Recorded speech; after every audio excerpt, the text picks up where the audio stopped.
Percy feels his last accident has ruined his reputation. He feels as if he's not cared about as much as Gordon and Henry anymore. However, he knows that someday his reputation and respect will return to him. One night, all the tender engines were talking. Percy was asleep dreaming about being a tender engine pulling the express on the main line, when he was interrupted by one of Henry's comments. He heard something along the lines of, "Green little weasel." So, he insinuated that he was getting talked about. "What are you guys talking about?" snapped Percy. The tender engines did not reply.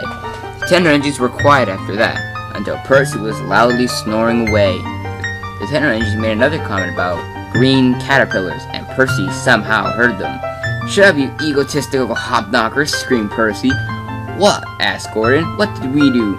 "You need to stop making fun of my recent accident, you buffoons," replied Percy. "What makes you think you're so special?" asked James. "You're just a meek little pest that needs to get squashed immediately." "I'm a useful engine. I will show you all someday." The tender engine just laughed at Percy's comment. Percy said nothing anymore. He just went to sleep.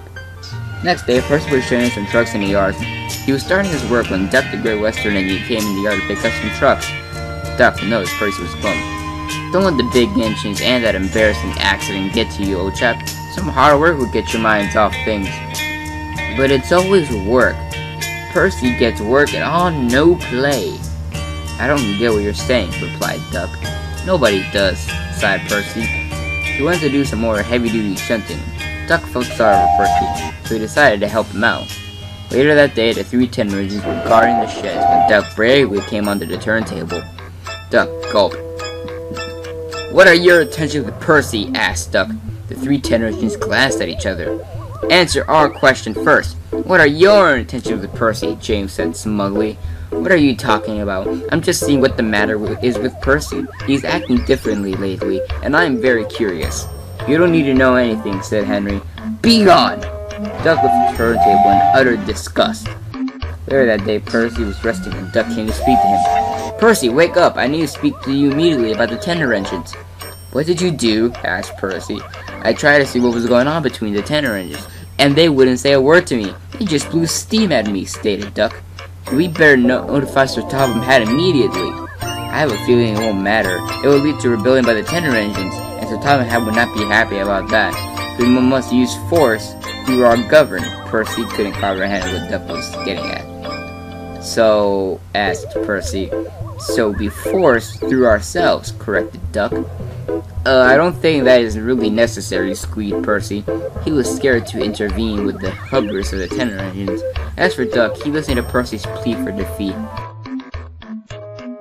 A few days passed. Everything seemed to be the same, but Percy's reputation was getting worse. He desperately needed help, but he was too shy to ask for it. Eventually, Edward the Blue Engine came to console him and his troubles. "Hello, Percy. How are you today?" Percy jumped. "Please," cried Percy, "don't hurt me like all the others do." Edward chuckled. "What are you talking about? I'm trying to help you with your problems." Percy was silent. I gotta get to work, but if you want me to hear you talk about your problems, I'll be happy to help." Percy said nothing. A few days later, Diesel approached Percy while he was picking up his cars at the quarry. "Salutations," said Diesel in an oily voice. "I heard that the tender engines have been bullying you of late, and I wanted to say that you're in luck, Percy."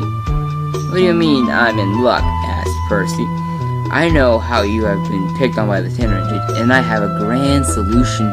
Just meet me at the scrapyards, just you and me, and remember, nobody else." Percy left the court with mixed feelings, not knowing what to do. However, he decided to carry on as he left the court with his load of stone cars.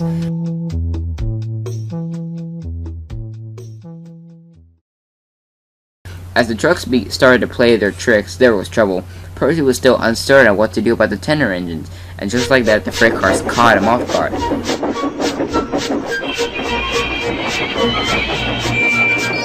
Percy couldn't stop the truck, and just like that, Percy found himself diverted onto the runaway siding. Eventually, the siding ended in a field. The trucks laughed their axles off, and Percy was in disgrace. Eventually, Edward came on board with Sir Topham Hatt. He came out of Edward's cab with the smell of Home Depot and KFC. "Hello, Percy, I see you're in a bad situation right now." Oh yeah, cried Percy. If it wasn't for... Percy stopped his sentence.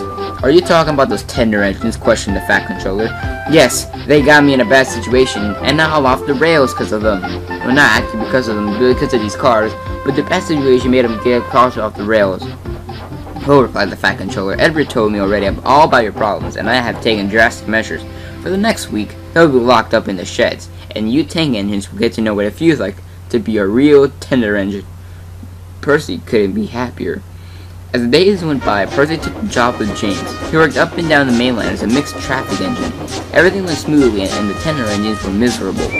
One day, Percy was bringing some freight cars by the big station at the sea, and Edward approached him. "Three tank engines will stick together, you know," said Edward sarcastically. "So let's make sure those tender engines get a burn of a good joke when they come back to their daily work."